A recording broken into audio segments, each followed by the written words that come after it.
Hello and welcome to another Scottish Sun Go Ballistic Celtic transfer special.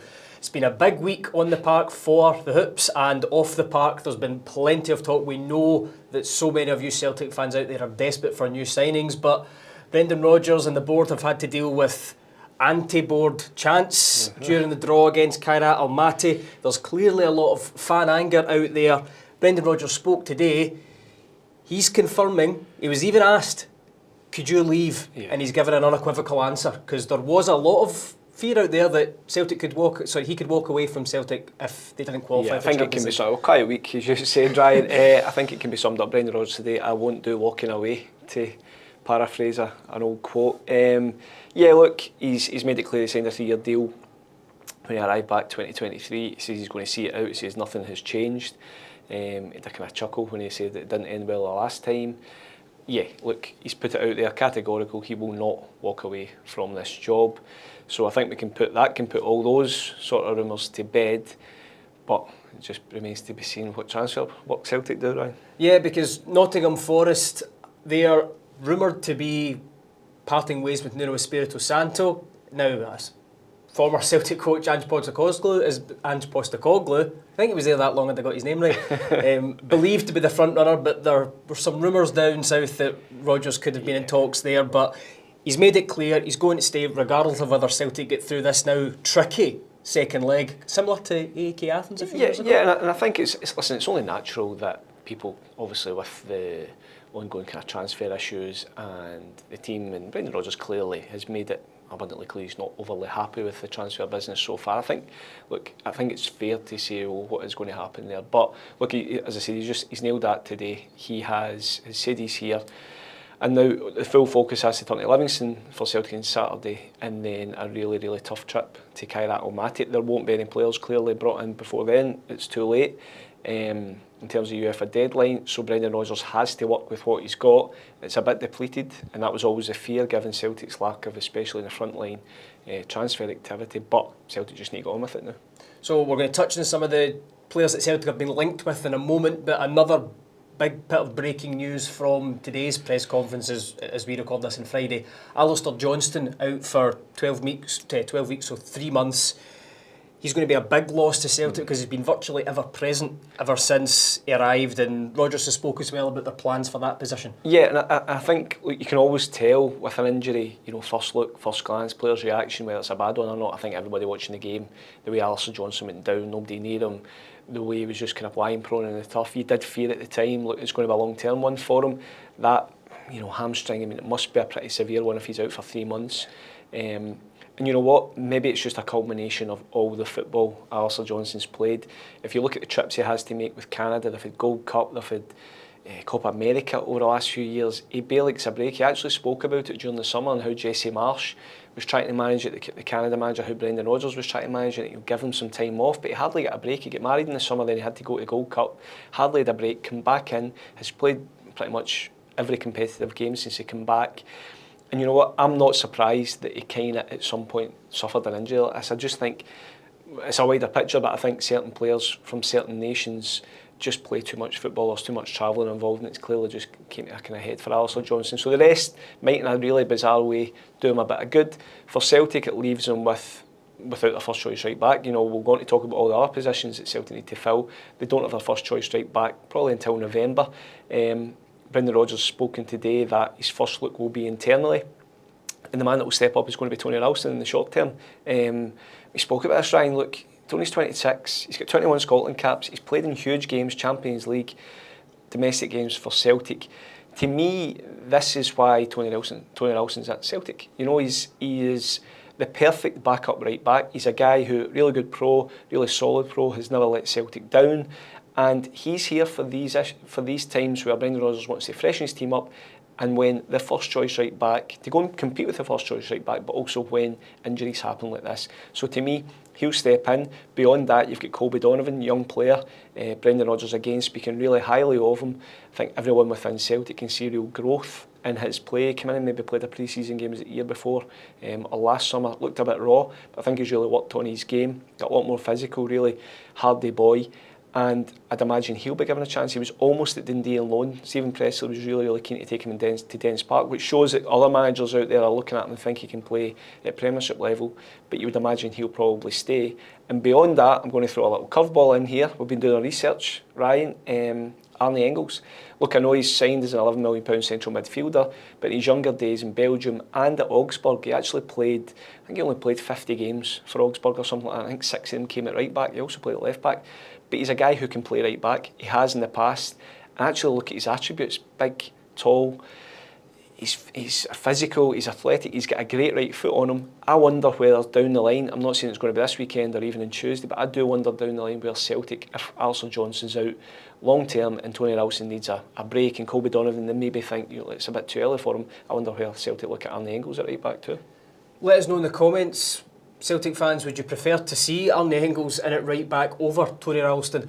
Do you think because the Tony Ralston, this has happened before, or he's been on the books for so long, that's maybe why a lot of Celtic fans are underwhelmed when not just A, the club say we're not going to go and buy an immediate replacement, but B, he's the first choice? Yeah, but it's not fair. You can't just as soon as somebody gets injured. It's a bit different for Jota. Jota's going to miss, has been out since May and probably isn't going to be back to full speed, I don't know, February, March time, right? And that is a real creative key position.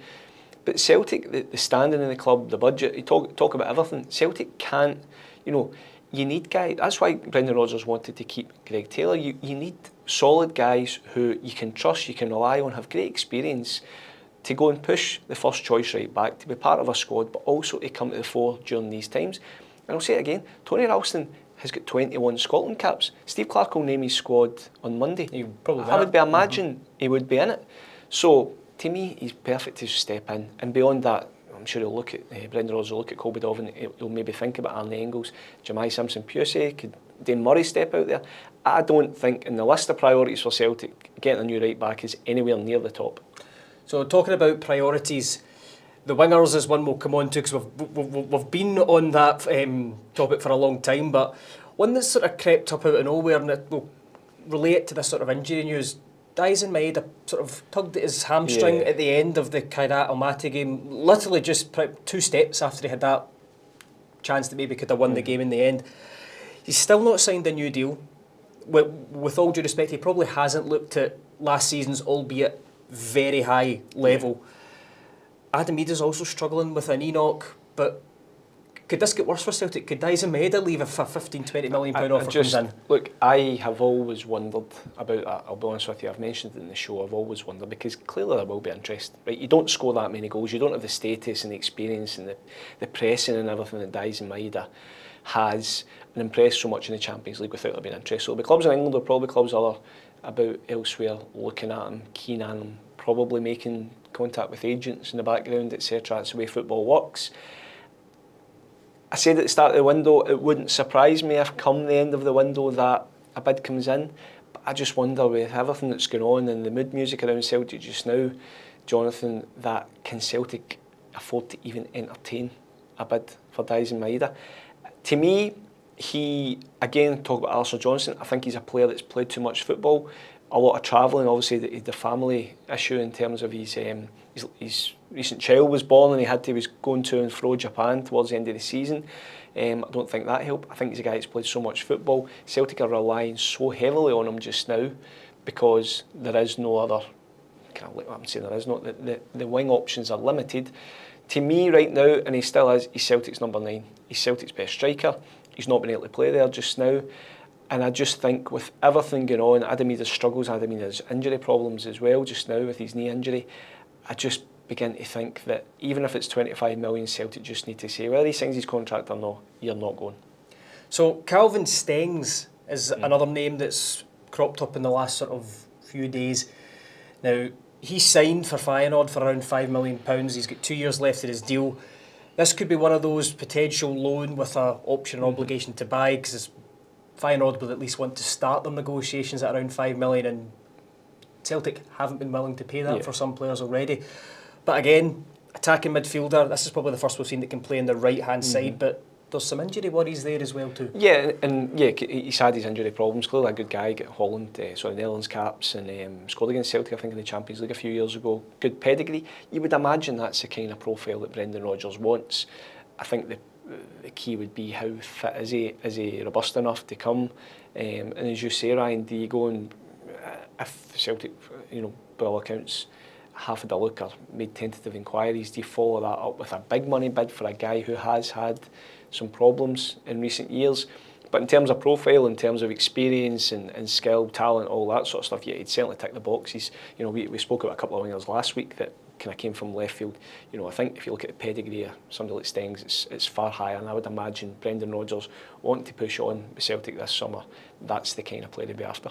Yeah, I mean, this is a guy who kind of burst onto the scene with AZ Alkmaar. He's went to France when these probably didn't quite work out as he planned, came back to his homeland, and by all accounts, 2 seasons ago at Feyenoord, he was tremendous, but with the injuries, it's kind of stacked up. And we'll talk about the 2 lads who we've mentioned before, but this is the first that's probably predominantly would play in the right-hand side for Celtic, which is the winging position that has had less attention paid to it than the left-hand side, because that's where Jota plays. Yeah, exactly. But Celtic need to find a replacement for Nicholas Kuhn. They should have found a replacement for Nicholas Kuhn already. As we said before, that's only a good deal to sell him if you get a replacement in, and as things stand, Celtic don't have a replacement. But to me, Celtic need 2 wingers. And I'd imagine Brendan Rodgers, he's pretty much said it, wants 2 wingers. It has to happen before the window. Should have happened by now. It hasn't, for whatever reason. But yeah, look, Celtic need 2 wingers at least, and I know we're going to come on to one that I'll pay the money for this deal to go over the line if it comes to it, and Michel-Ange Balikwisha. So, Michel-Ange Balikwisha, it's ironic that one of the teams that Calvin Stengs has played for, albeit loan, was Royal Antwerp. Yeah. And whether it's Royal Antwerp holding it up, or Michel-Ange Balikwisha and his agent holding this one up, or Celtic holding up, or a combination of all 3, it hasn't gone away, but it also has not yet got over the line. Yeah. I think the latest reports we've had, I think it's both Sky in Italy and some in Belgium, saying that it's now the players' personal demands that are sort of holding this one up. He can play more on the left, but he's also kind of suited as a 10. Again, though, there's injury history there with Balikwisha quite recently. So do you understand to maybe give Celtic a bit of backing here, because there's been a lot of board bashing. With a player with such injury history, especially recently, you maybe don't want to put out the kind of big money for him. Look, again, this is, we've spoken about this, Ryan, for what feels like a year. Certainly over the last 3 months, we've spoken about Michel-Ange Balikwisha. Celtic, remember doing the story, told it all before. Celtic went back to watch him again after he came back for his injuries. I think it was March, April time. We had the story. Celtic went to run and roll over him with a view to another summer move. I think we all felt it was probably going to happen in June, then July. We're now into late August, and that's why I'm saying I'm getting so exasperated writing about Balikwisha that I'll play the surplus if it comes to it in his wages. You've got a few. I wish.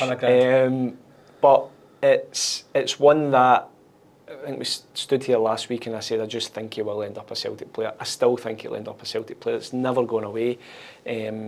For whatever reason, as you say, there's been a lot of kind of strange, and I mean this in the nicest way, from Belgium, seems strange kind of reporting the word in this stuff about internal reasons, and there's a hold up and a pause, and you just wonder what is going on. We don't know what's going on. I think because there's not been a lot of other interest in him. No, sorry for interrupting you. No, not at all. And that's always been. I think a lot of Celtic fans out there are saying, why are Celtic keen on this guy still when nobody else really seems to be interested in him? But I do think he's got pedigree and a good player. But I would imagine that it has to come to a head. Whatever's holding it up. I know Antwerp have actually already signed his replacement, I think, by all accounts. They signed a winger the other day. So, look, it has to come to a head. It has to get done. The frustration clearly is it's not been done so far. I do think it will get done, but it's just becoming a farce of a saga now, really. Jacob Bream is the other one who reports in the last 24 hours suggesting that Celtic are ramping up their pursuit of him again. Now, it's quite an interesting one because the guys that we've spoke about, and Balikwisha and Bream, more so than Calvin Stengs, they almost sort of fit a similar profile to Benjamin Migren, that they can play out wide, but with Bream in particular, he excelled last season once he was moved to a 10. So if we're talking about Celtic signing 2 wingers, is this are they trying to fill two positions with one, or is it just that, again, he fits that profile, doesn't he, of young sell-on fee? Yeah, it does. And look, I think there was, there was a report that Celtic were ramping it up. As far as I'm led to believe, Go Ahead Eagles have told Celtic, this is if you want him, if you want to come back in for him, if also the couple of bids rejected, this is a fee. It's not going to change. As far as I'm aware, there hasn't been much in the way of kind of fresh contact. Certainly as we speak, there hadn't been on Thursday. However, he's clearly a player Celtic have liked. They've not gone to the levels, but it is interesting in terms of there's been a lot of players that Celtic have had a look at and made inquiries at that aren't just can't just be pigeonholed as he's a right winger, he's a left winger. It's guys that can maybe play different positions, and I do think Brendan Rodgers likes that. He likes, even if you look at the wingers and how he uses them and how he has used them. Fair enough, Nicholas Kuhn a lot of the time just always played off the right, but James Forrest switches wings, Yang switches wings, Daizen Maeda can play left, play through the middle. Benjamin Negram I've already seen play as a number 8, but also finish games as the right winger as well. I think if do Celtic in Europe play with two holding midfielders? I'm not being strictly, but does Engels or someone come in for those games beside Callum McGregor, and then he wants a number 10, maybe?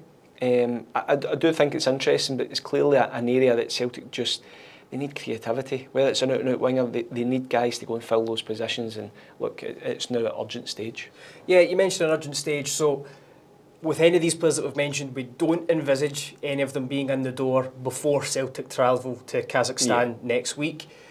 There's then obviously the small matter of an Old Firm derby the day before transfer deadline day.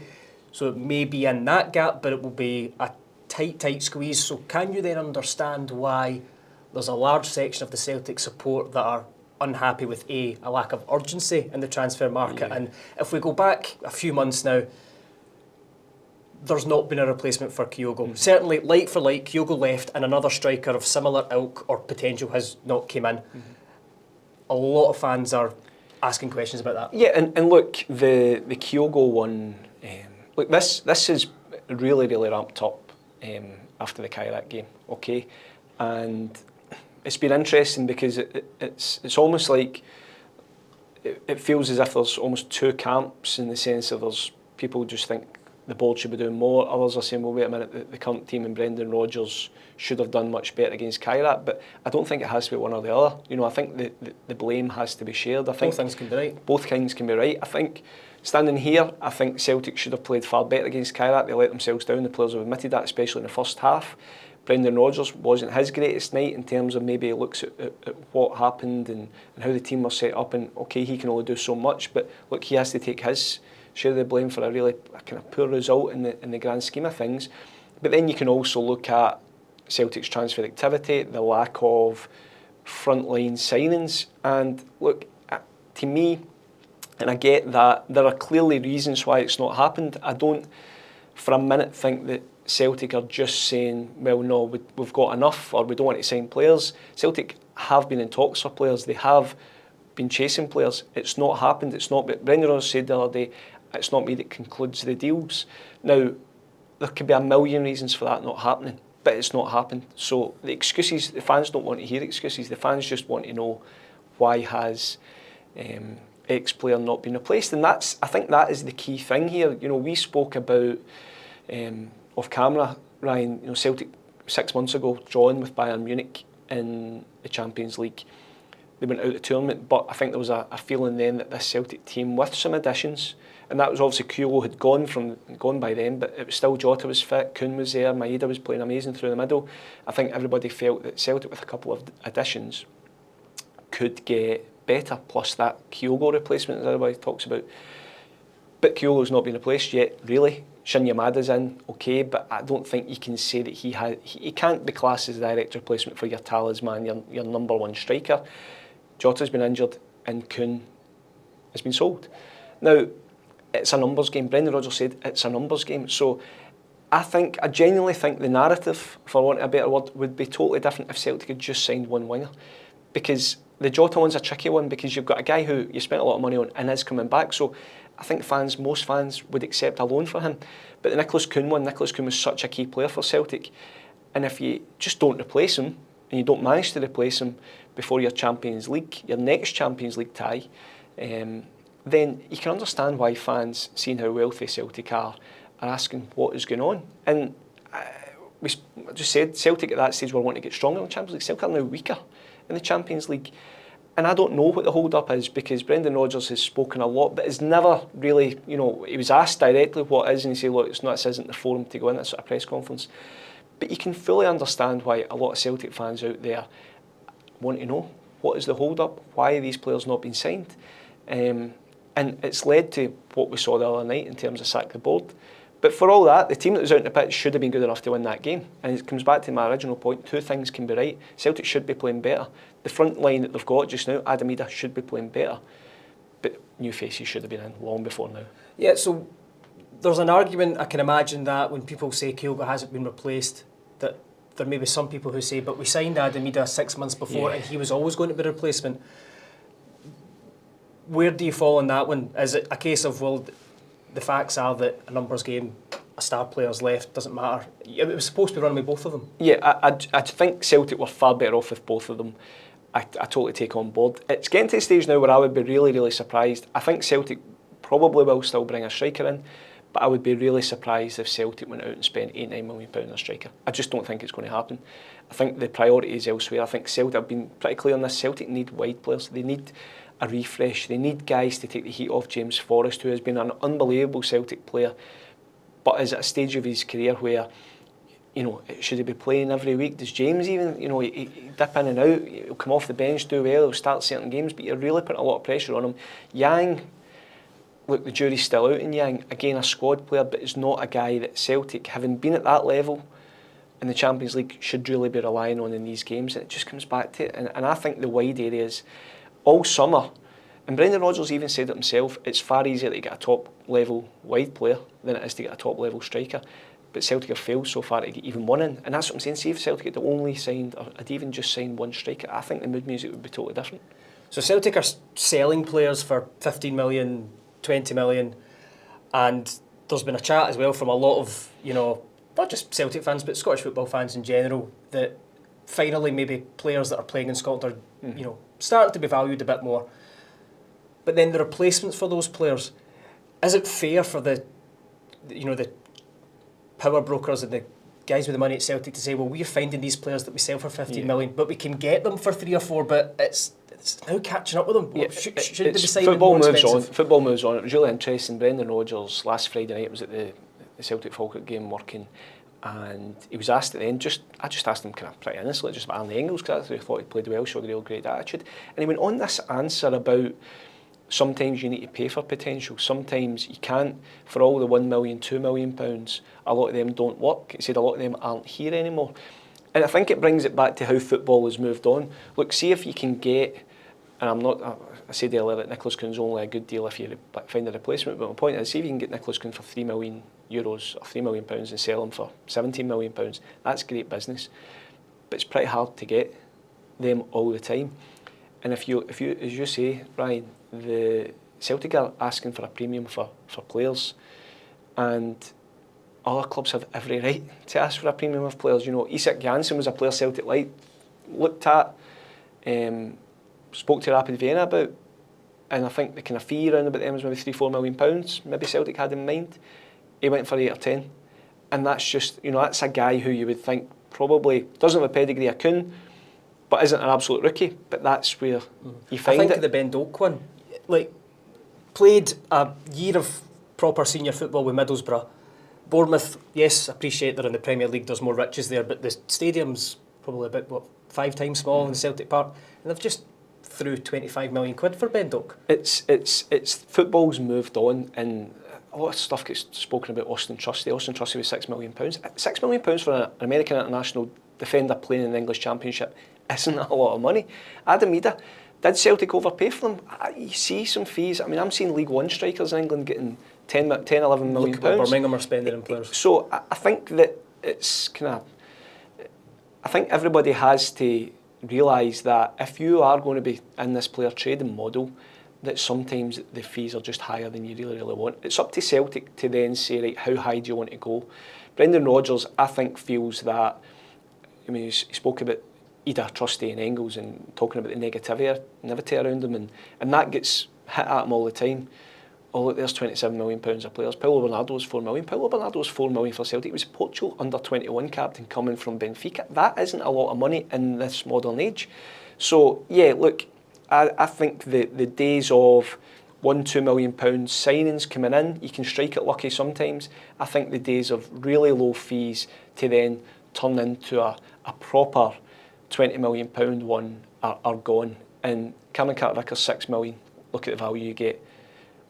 Jota, £6 million. Look at the value, but then you need to bring him in. It's £10 million, but £10 million for Jota is still a good deal. So yeah, look, there's a wider debate to be had here, but I think Celtic over the next week will probably have to pay out a lot of money to get the standard of players in, to get the club, and I don't even mean strengthen, but to get the club back to where they were that game in Munich against Bayern Munich. I mean, there's not going to name names, we could be here all day, but there are a stream, as you said, and we actually spoke off air, of 1 million or around about that sort of fee. A lot of signings that have came out and they've not even played. They've barely featured, or they went out on loan and left. One who costs a little bit more than that, but again, there's the contract. But Benjamin Negren, £1.82 million, we think, for that one. Buys in at the board's argument probably of not having to spend too much on players.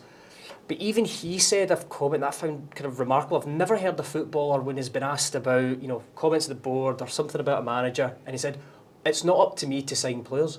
I mean, no one suggested it was, but is this even getting to them? Is it getting to the squad? No, I don't think it would be getting to the squad in the sense that they're about to go and chat Michael Nicholson's door and say, where's the new winger? But look, footballers see things, right? Footballers have got family members, footballers see social media who tell them what's going on. And a guy like Callum McGregor, I mean, I'm assuming, I'm going to give Benji, he probably didn't mean, he'll soon learn that everything in Scotland does get scrutinised to a degree by fans, newspapers, websites, everything. However, I do think that it's only natural that Celtic players, or any player, wants competition. You want to be the best you can see.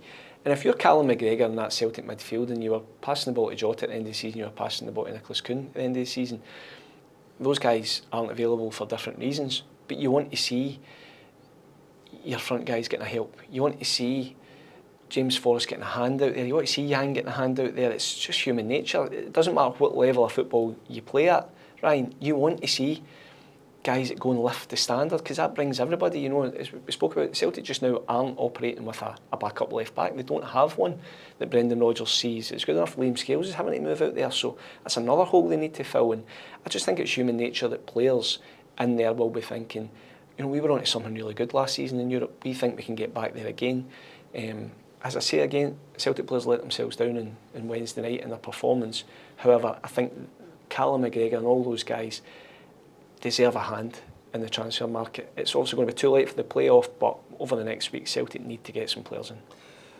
Any other business, pardon the pun, for transfer window stuff? We've spoken a lot about who needs to come in. There may be, or perhaps needs to be, some departures. Plymouth have just signed a new centre back, so a potential exit for Stephen Welsh on loan has now, that avenue's closed. Also, you mentioned him briefly earlier. What is going on with Paulo Bernardo?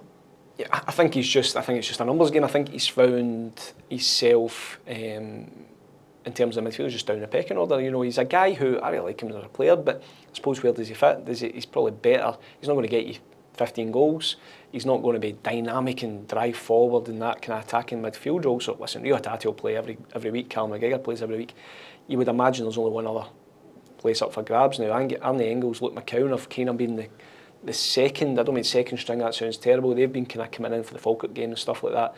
Paulo Bernardo's hardly seen any time, but I do think he'll play his part. European games. Yeah, look again, kind of defensive. Yeah, mindset. Again, I think he's a good player. He obviously had his Euros, under 21 Euros in the summer. I think he came back a bit later as well. Maybe that's not helped him in a way. But look, it wouldn't surprise me if Celtic get late interest for him, purely because of his status, his talent, and it won't go unnoticed that he's not playing. But for me, he's not a guy that I would let go. I think Celtic will need everybody. You know, you're only 1 or 2 injuries, as we've seen just now with Alister Johnson, Austin Trusty being injured. You're only 1 or 2 injuries away from really needing your depth. And what's the point of having a squad and building a squad for depth if you just let guys go at the first opportunity?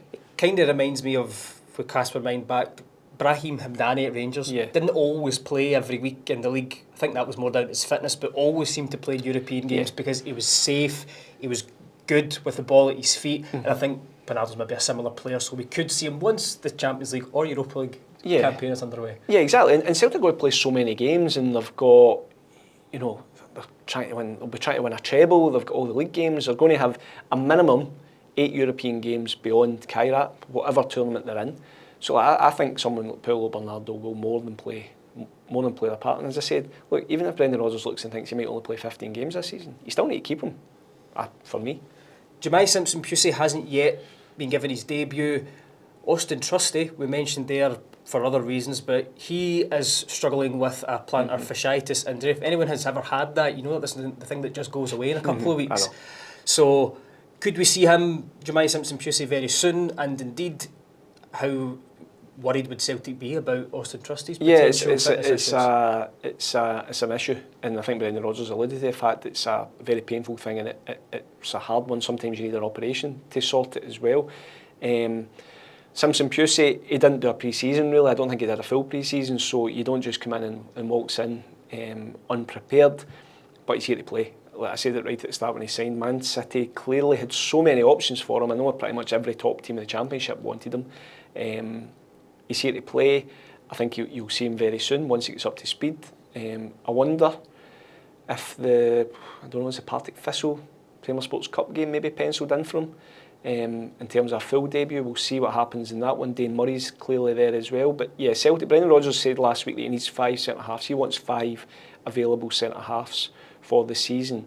So right now, it's Carter Vickers, Scales, Trusty and Simpson Pusy with, Murray and Simpson Pusy, with probably Stephen Welsh, given that Trusty's out. So I think they would probably want to wait and see on Trusty before making a decision maybe on Stephen Welsh going out on loan. So Celtic fans, plenty for you to digest there. So let us know in the comments what you think should be happening between now and September the 1st in terms of the rest of the transfer window. If you're on our YouTube channel, have a look. The first of our Scottish football's biggest has just landed. So we're looking at that rather memorable day a few years back now, Helicopter Sunday. In the meantime, like and subscribe and scottishsun.co.uk/sport for all the latest news.